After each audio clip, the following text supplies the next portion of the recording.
Hi, I'm Laura Conley, your health and wellness coach. Today I want to talk to you about the importance of pap smear tests for women. The test is designed to detect cervical cancer in women. When you have the test, the doctor or healthcare professional will collect cells from your cervix, which is the narrow portion at the top of your uterus at the very top of your vagina.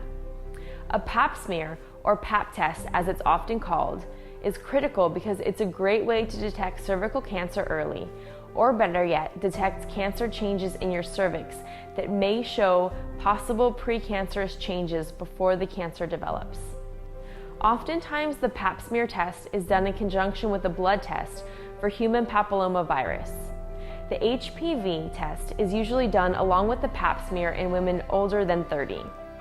The HPV test looks for exposure to certain strains of genital warts that are more likely to cause cervical cancer.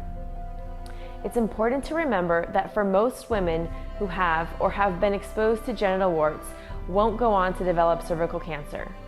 Most women usually clear the infection in about 2 years.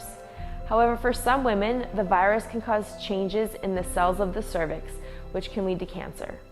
For this reason, it's important to get your pap smear test done regularly. Guidelines from the Mayo Clinic suggest that women start getting a pap smear at the age of 21. Doctors usually recommend having a pap smear every 3 years until the age of 65. Certain risk factors may justify more frequent testing. These include a prior pap smear that may have revealed precancerous changes to your cervix, or HIV, or a weakened immune system.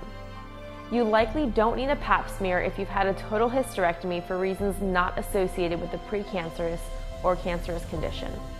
One important concept to remember is that pap smears aren't perfect. You can get a false negative result.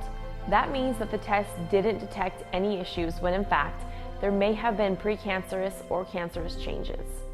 However, cervical cancer takes time to develop, but if you get your pap smear test done regularly, then you're more likely to catch a false negative test. So how do you prepare for and what can you expect from the pap smear? Well, first of all, before your test, avoid intercourse, douching, or any type of vaginal medicines, including spermicidal foams, creams, or jellies for at least 48 hours prior to your test.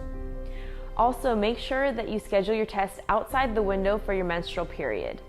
All of these factors can wash away abnormal cells and reduce the sensitivity of the test. The test itself is very quick. It only takes a few minutes and may only cause mild discomfort.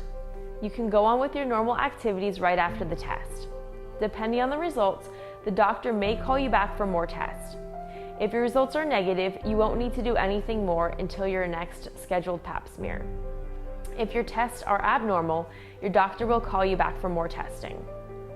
According to the American Cancer Society, cervical cancer used to be one of the most common causes of cancer deaths for American women.